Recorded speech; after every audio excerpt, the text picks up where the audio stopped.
Good morning everyone. प्यारे बच्चों, आप सब कैसे हो? ठीक हो बच्चों? आज हम सीखेंगे नया व्यंजन यो यो खाली। देखो ये चित्र। जी हाँ, ये है यो खाली। आपने बच्चों पहले भी एक व्यंजन पढ़ा जो यो की तरह ही खाली था। आपको याद है वो कौन सा व्यंजन था? जी हाँ, वो था अंग खाली। याद आया? जी हाँ, ये है अंग खाली। जिस तरह अंग खाली से भी कोई चित्र या शब्द अपना नहीं होता, इसी प्रकार य खाली से भी ना ही कोई अपना चित्र होता है और ना ही कोई शब्द। ये शब्दों के बीच में या शब्द के अंत में लगकर नया शब्द बनाने में मदद करता है। ठीक है बच्चों, आया समझ में कौन सा व्यंजन? ये है चित्र, ये य खाली। य हमेशा होता खाली, आओ बजाए मिलकर ताली। ठीक है बच्चों? य आया है, इसका मन भर आया है। य आया है, इसका मन भर आया है। क्या यह भी कुछ बनाएगा? नहीं, ये तो खाली रह जाएगा। क्या यह भी कुछ बनाएगा? नहीं, ये तो खाली रह जाएगा। आइए बच्चों, हम और अच्छे से य को समझते हैं। यह एक अनुस्वार होता है जो शब्दों के बीच में कहीं कहीं प्रयोग होता है। ठीक है बच्चों, तो आज हम सीखें य। चलो अब हम क्या करेंगे, य को लिखना भी सीखते हैं। चलो आओ। देखो बच्चों, अभी हम य लिखना सीखेंगे। ठीक है, तो ये य है, उसको कितने 4 स्टेप में हमें लिखने का बताया गया है। तो देखो, सबसे पहला हमारा स्टेप है, हम सबसे पहले क्या करेंगे, यहाँ से एक आधा गोला बनाएंगे। देखा आपने, फर्स्ट स्टेप क्या हुआ, आधा गोला बनाया। उसके बाद सेकंड स्टेप है वो हमारा, यहाँ पे एक हमने स्लीपिंग लाइन बनाई, बहुत छोटी सी स्लीपिंग लाइन है, देखा आपने। और स्लीपिंग लाइन हमने बनाई। उसके बाद तीसरा स्टेप हमारा क्या है, एक खड़ी रेखा यानी स्टैंडिंग लाइन। क्या बनाया मैंने यहाँ पे, स्टैंडिंग लाइन। और ये हमारी स्टैंडिंग लाइन बन गई। अब क्या करेंगे, उसके ऊपर एक हम स्लीपिंग लाइन बड़ी बनाएंगे। मैंने ये एक स्लीपिंग लाइन बनाई, तो ये हमारा बन गया, क्या बन गया, य। समझ में आया? ये हमारा फर्स्ट स्टेप, ये हमारा सेकंड, ये हमारा थर्ड एंड ये फोर्थ। तो 4 स्टेप में हमारा य बन गया। चलो अब मैं आपको यहाँ फिर से एक बार बताती हूँ। तो देखो, जैसे मैंने आपको बताया ना, मैंने यहाँ पे क्या किया, आधा गोला, यहाँ से मैंने यहाँ ऊपर की तरफ आधा गोला बनाया। उसके बाद ये दूसरा स्टेप, आधा गोला बन गया हमारा। अब मैंने यहाँ पे एक छोटी सी स्लीपिंग लाइन। ठीक है, चलो अब आगे बढ़ते तीसरे स्टेप की ओर। ये फर्स्ट, ये सेकंड और ये तीसरा स्टेप, थर्ड स्टेप कौन सा है, स्टैंडिंग लाइन। कौन सा है, स्टैंडिंग लाइन। ठीक है, इतना हमने बनाया। ये हमारा य बन गया? नहीं, य हमारा पूरा नहीं बना है। क्यों? इसमें अभी क्या लिखना बाकी है, मैंने आपको 4 स्टेप बताया था, तो ये तो हमारे 3 स्टेप हुए, 1, 2 और 3। तो चलो देखते हैं चौथा स्टेप कौन सा है।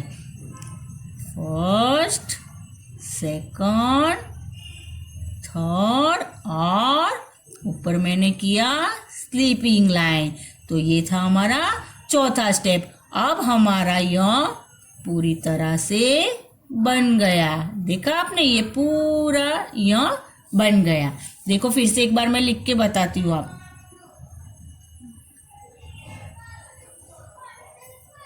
फिर से वंस अगेन, ये किया मैंने, sleeping line, standing line and sleeping line, आधा गोला, स्लीपिंग छोटी सी लाइन, स्टैंडिंग लाइन और स्लीपिंग लाइन। तो ये मैंने आपको यह लिखना सिखा दिया। आपको भी टेक्स्ट बुक में ऐसे ही यह लिखना है। ओके बच्चों। ये चित्र में आपने देखा 2 बच्चे भगवान से प्रार्थना करते हैं ना। मनुष्य के जीवन में प्रार्थना का बड़ा महत्व होता है। आपको पता है, प्रार्थना करने से मनुष्य को शांति मिलती है। सुबह सुबह जब हम नहा धोकर मंदिर जाते हैं और भगवान के सामने हाथ जोड़कर प्रार्थना करते हैं।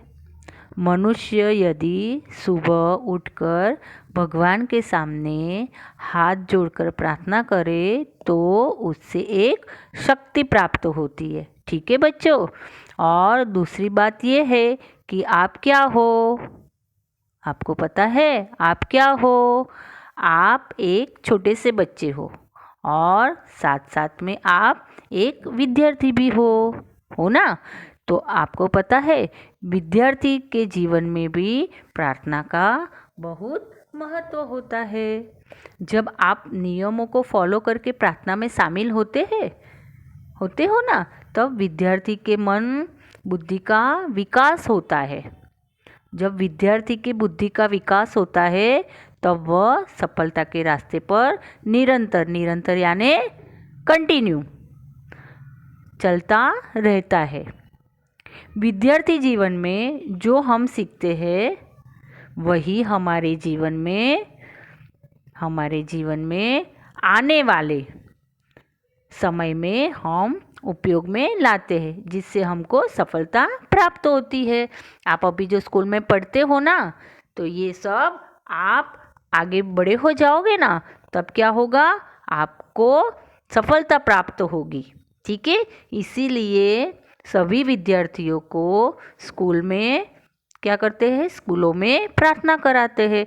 आप स्कूल आते हो ना, आते हो तब सबसे पहले हम क्या करते हैं, प्रेयर करते हैं ना। उसके बाद ही हमारी पढ़ाई शुरू होती है। याद है ना सबको? हाँ। तो क्या होता है कि स्कूलों में प्रार्थना कराते हैं सारे विद्यार्थी को। सारे स्कूल में प्रार्थना से कई लाभ प्राप्त होते हैं। आपको पता है प्रार्थना करने से हमें बहुत लाभ प्राप्त होते हैं। देखो, स्कूलों में सभी विद्यार्थियों को प्रार्थना कराई जाती है। ठीक है। अच्छा, जब स्कूलों में सभी विद्यार्थियों प्रार्थना करते हैं ना, प्रेयर करते हैं ना, तब आप क्या करते हो? सारे बच्चे अपनी आंखें बंद करते हैं और हाथ जोड़कर प्रार्थना करते हैं। तब वह सभी विद्यार्थी आनंद की अनुभूति करते हैं। हाथ जोड़कर प्रार्थना करने से विद्यार्थी को पॉजिटिव एनर्जी प्राप्त होती है, एक शक्ति होती है, एक शक्ति मिलती है। भगवान को याद करने के बाद हम जो भी काम शुरू करते हैं उसमें एक पॉजिटिव एनर्जी होती है और वह निरंतर सफलता की ओर आगे बढ़ता है। इसीलिए सभी स्कूलों में सुबह के समय हाथ जोड़कर प्रार्थना कराई जाती है। प्रार्थना करने से सभी विद्यार्थियों को सकारात्मक ऊर्जा प्राप्त होती है। तो आपको प्रार्थना का महत्व समझ में आ गया। अब हम सीखेंगे हमारी टेक्स्ट बुक आओ गाए गुनगुन के संग प्रार्थना। आपने सुना और देखा।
आपने सुना और देखा कैसे छोटे बच्चे भगवान की प्रार्थना करते हैं ना। तो चलो open your text book and page number 43 प्रार्थना। ठीक है, देखो ये चित्र में दो छोटे बच्चे हैं। दो छोटे बच्चे क्या करते हैं? भगवान से प्रार्थना करते हैं। और हम जब भी भगवान को प्रार्थना करते हैं तो कुछ मांगते हैं। तो यहाँ पे भी छोटे बच्चे कुछ मांग रहे हैं। तो क्या मांग रहे हैं? क्योंकि वो बच्चे बहुत छोटे हैं। तो चलो देखते हैं। छोटे बच्चे हम नादान, पूजा करते हैं भगवान। फूल हमारे तुम रख लेना, हमको बुद्धि दे देना। छोटे बच्चे भगवान से क्या कहते हैं? हम कैसे हैं? नादान है, हमें अच्छे बुरे की समझ नहीं है, हम नादान है। तो हे भगवान, हम आपको आपके चरणों में ये फूल रखते हैं। क्या रखते हैं? हम भगवान आपके चरणों में फूल रखते हैं, बदले में आप हमको बुद्धि देना। ये छोटे बच्चे भगवान से क्या मांगते हैं? बुद्धि मांगते हैं। आगे, हमें बड़ा जल्दी कर देना, पढ़ लिख कर हम बने महान, आए अपने देश के काम। हे भगवान, हम अभी छोटे हैं, आप हमें जल्दी बड़ा कर देना, पढ़ लिख कर हम बने महान, क्योंकि हम बड़े हो जाएंगे तो हम भी महान बन जाएंगे और अपने देश के काम आएंगे। तो यहाँ जो दो छोटे बच्चे हैं वो भगवान से यही प्रार्थना करते हैं, पढ़ लिख कर हम बने महान। आपको पता है महान व्यक्ति किसको कहते हैं? पता है? चलो मैं आपको बताती हूँ। महान व्यक्ति वह व्यक्ति होती है जिनका समाज में कोई विशेष योगदान होता है। यह शब्द उस व्यक्ति के लिए उपयोग किया जाता है जिसने अपने कार्यों द्वारा समाज या विश्व के विकास में कोई महत्वपूर्ण योगदान दिया है। जैसे कि महात्मा गांधी कौन है? आपको पता है? महात्मा गांधी हमारे देश के राष्ट्रपिता है। और गांधी जी का कार्य क्या था? आपको पता है? गांधी जी ने अपने देश के विकास में बहुत सारे काम किए हैं, बहुत सारा योगदान दिया है। हमारा देश आज़ाद कराने के लिए गांधी जी ने बहुत महत्वपूर्ण योगदान दिया है। तो ठीक है बच्चे, आज हम प्रार्थना काव्य में क्या सीखे? भगवान के पास बुद्धि मांगते हैं। बच्चे भगवान के पास बुद्धि मांगते हैं और कहते हैं हमें जल्दी बड़ा करना, क्योंकि हमें पढ़ लिख कर महान बनना है और देश के लिए हमें काम करना है, हम देश के लिए कुछ कर सके। समझ में आया? भगवान से प्रार्थना करते हैं और आपको पता है भगवान छोटे बच्चे की प्रार्थना जल्दी सुनते हैं।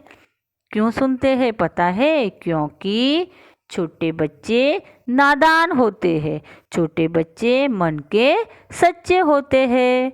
तो समझ में आया? प्रार्थना का अर्थ मैंने आपको समझाया। और ये छोटे बच्चे प्रार्थना करके भगवान से क्या मांगते हैं, पर छोटे बच्चे भगवान से प्रार्थना करते हैं ना, तो भगवान उसकी प्रार्थना अवश्य सुनते हैं। आप भी क्या करना? आप भी सुबह और रात को सोते समय भगवान को प्रार्थना अवश्य करना। ठीक है बच्चों? Okay, good bye, take care, stay home, stay safe.